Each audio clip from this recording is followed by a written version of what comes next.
رسوله الكريم أما بعد أعوذ بالله من الشيطان الرجيم بسم الله الرحمن الرحيم ربنا اغفر لنا ولإخواننا الذين سبقونا بالإيمان ولا تجعل في قلوبنا غلا للذين آمنوا ربنا إنك رؤوف رحيم صدق اللہ مولانا العظیم۔ میرے محترم بزرگ اور دوستو، نہایت مبارک وقت ہے، ایک تو رمضان مبارک سے اسٹار سے جمعہ مبارک، کئی چیزیں برکت کی جمع ہو گئی ہیں، اور آج کا یہاں میرا اور آپ کا جمع ہونا شیخ اسماعیل مرحوم صاحب ایصال ثواب اور ان کی دعا کے لیے ہے۔ امام راضی رحمۃ اللہ علیہ ایک بہت بڑے عالم اور مفسر گزرے ہیں، ان کی بڑی مشہور تفسیر ہے جس کا نام مفاتیح الغیب ہے۔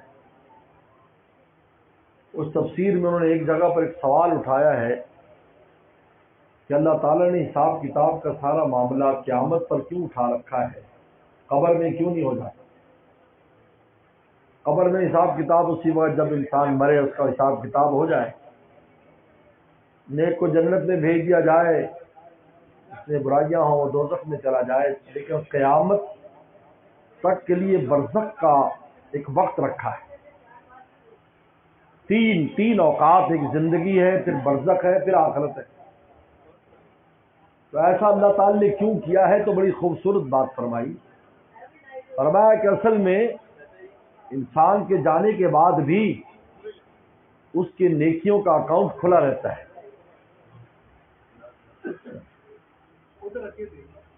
اگر تو اس کا اپنا عمل تو ختم ہو گیا ہے، لیکن پیچھے سے اس کی اپنی چھوڑی ہوئی نیکیاں، جن کی نشاندہی پیغمبر سلام نے 3 بڑی نیکیوں کی صورت میں فرمائی۔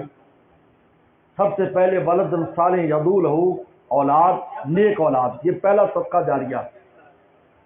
یہ پیغمبر سلام نے خود، یہ تو انسان کی اپنی ہیں جو خود چھوڑ کر گیا ہے، ولد صالح یدعو لہ، نیک اولاد جو اس کے لیے دعا کرے۔ جیسے آج ان کے بیٹے زبیر صاحب نے، شیخ زبیر صاحب، شیخ عبدالوہاب صاحب نے ہم سب کو جان دعوت دی، جمع ہے، یہ بھی اس میں شامل ہیں، یہ بھی ان کی نیکیوں میں شامل ہے۔ دوسرا، علم چھوڑ کر جاتا ہے کتاب کی شکل میں، شاگردوں کی شکل میں، جب تک چلتے رہتے ہیں اس کے لیے صدقہ جاری ہے۔ تیسرا، کوئی بھی نیک کام، مسجد مدرسہ بنایا، یہاں تک کہ سڑک بھی اگر بنائی ہے وہ بھی صدقہ جاریہ میں شامل ہو جاتی ہے۔ کوئی نہر کا پل بنایا، وہ بھی یہ تو وہ اعمال ہے جو انسان خود چھوڑ کر جاتا ہے، جس کا ثواب اس کے نام عمل میں جب تک وہ باقی ہے باقی رہتا ہے۔ اور دوسری وہ چیز ہے کہ جو ایمان والے بھیجتے ہیں، چاہے وہ عزیز و اقارب ہیں، کوئی بھی ایمان والا ہے، تو خود ایمان ایک بہت بڑی رشتہ داری اور تعلق ہے۔ میرے دوستوں، سب سے پہلا مضبوط تعلق ہے ہی ایمان، باقی ساری رشتہ داریاں بعد میں۔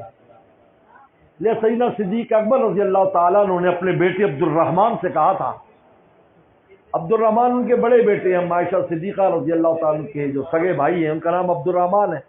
غزوہ بدر میں آئے تھے، تو انہوں نے جب بعد میں مسلمان ہو گئے، پیغمبر سلام کے غلاموں میں شامل ہو گئے، تو کہا کہ ابا جان، بدر والے دن کئی دفعہ آپ میری تلوار کے نیچے آئے، لیکن میں نے باپ سمجھ کر چھوڑ دیا۔ صاحب نے فرمایا کہ اگر تو میری تلوار کے نیچے آ جاتا، میں کبھی بیٹا سمجھ کر نہ چھوڑتا، کیونکہ میں رسول اللہ صلی اللہ علیہ وسلم کا غلام اور عاشق ہوں، میں کبھی ان کے دشمن کو برداشت نہ کرتا، چاہے اولاد کی۔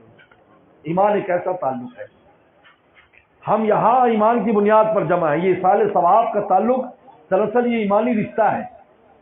اس لیے قرآن مجید نے خود یہ کہا، دعا تلقین فرمائے، والذین جاءوا من بعدہ، کہ جو لوگ بعد میں آئیں گے، صحابہ کے بعد، تابعین کے بعد جو آئیں گے، وہ کیا دعا کہ ربنا اغفر لنا ولإخواننا الذین سبقونا بالایمان، اللہ ہمیں بھی بخش دے اور جتنے پہلے ایمان والے سب کو بخش دے۔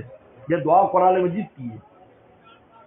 زیادہ مومن جب دعا کرتا ہے کسی مرنے والے کے لیے، تو اللہ تعالیٰ اس کے لیے بخشش کے فیصلے کرتا ہے۔ دوسرا، کسی بھی شکل میں ایصال ثواب ہے، قرآن مجید پڑھ کر ہے، کلمہ طیبہ پڑھ کر ہے، اور سب یاد رکھو ایصال ثواب میں اول نمبر دعا کا، یاد رکھو اس کے بعد مالی صدقات کا، مال خرچ کرنا۔ پیغمبر اسلام کے پاس ایک خاتون آئی، کہا کہ میری والدہ فوت ہو گئی ہیں، آیا میں ان کے لیے صدقہ کروں تو قبول ہے؟ ینفعھا بخاری میں آتا ہے، فرمایا نام، ہاں یقیناً آپ نے فرمایا اس کو نفع دے گا۔ انہوں نے کہا میرے ایک باغ ہے جو مجھے وراثت میں ملا ہے، سب سے قیمتی مدینے میں باغ ہے، میں یہ اپنی ماں کے لیے وقف کرتی ہوں آپ کے ہاتھ پر۔ وہ باغ کہاں ہے پتہ ہے؟ آج باب الفہد مسجد نبوی کا جہاں پر قائم ہے، یہ وہ باغ کی جگہ ہے جہاں میں اور آپ نمازیں پڑھتے ہیں اور 50,000 کا ثواب کماتے ہیں۔ کسی زمانے میں باغ تھا، کیونکہ پیچھے باب المجیدی تھا، باب المجیدی کے آگے باغ تھا، اور وہ کنواں جہاں پیغمبر سلام جایا کرتے تھے اس کنویں کا نشان آج بھی موجود ہے۔ باب الفہد میں آپ داخل ہوں، الٹے سائڈ پر اگر قالین اٹھائیں تو آپ کو اس کنویں کا نشان بنا ہوا ہے جہاں پیغمبر صلی اللہ علیہ وسلم جب آپ گھر سے آتے وہاں پر، آپ نے دیکھا بھی ماشاءاللہ دوستوں نے، تو وہاں پر بیٹھتے اور اپنی جو ہے نا جو پاؤں مبارک اس کے اندر آپ لٹکا لیتے۔ یہ وہی باغ ہے۔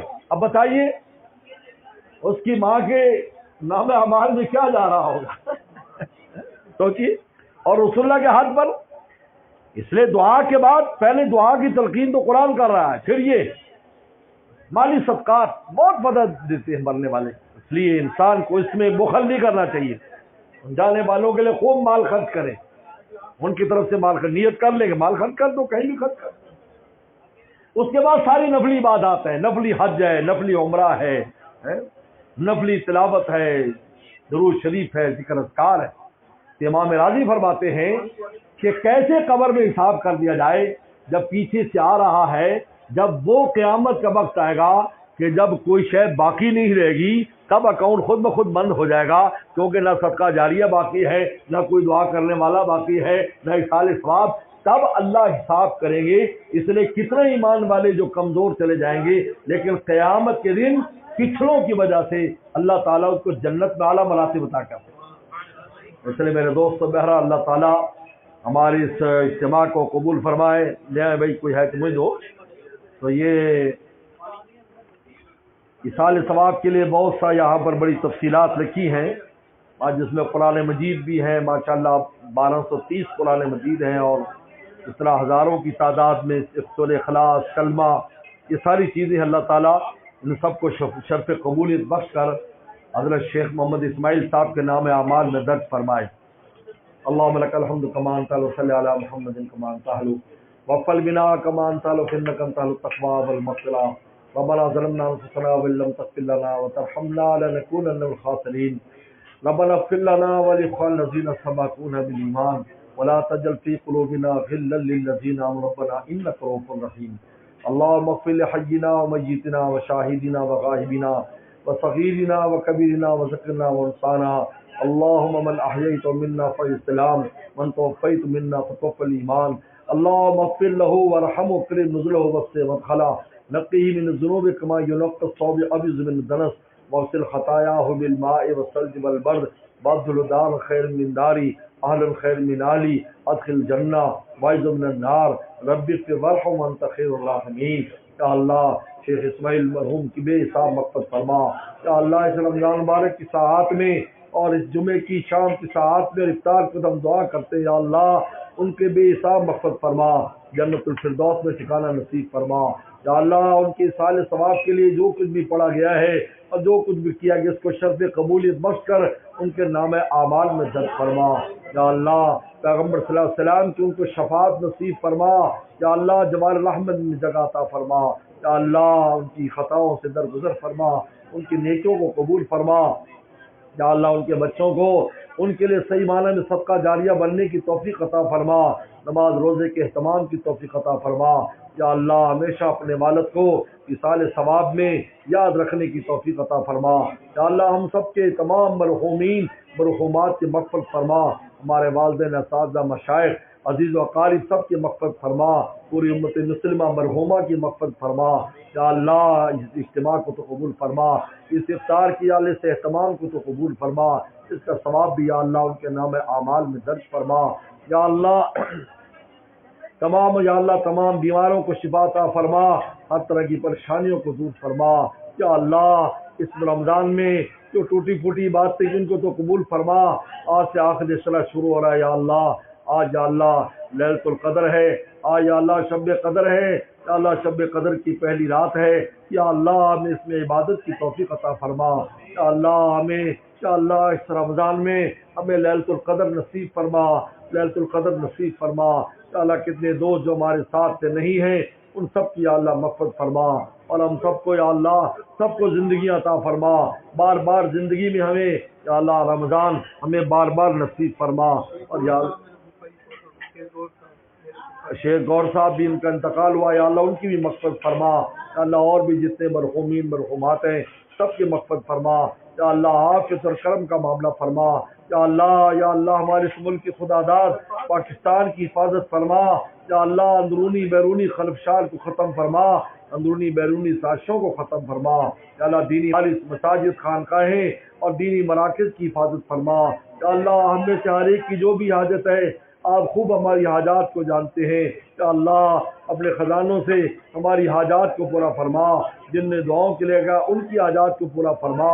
یا اللہ پیغمبر صلی اللہ علیہ وسلم کے وسیلے سے دعا ہے ہماری دعاؤں کو شرف قبولیت نصیب فرما.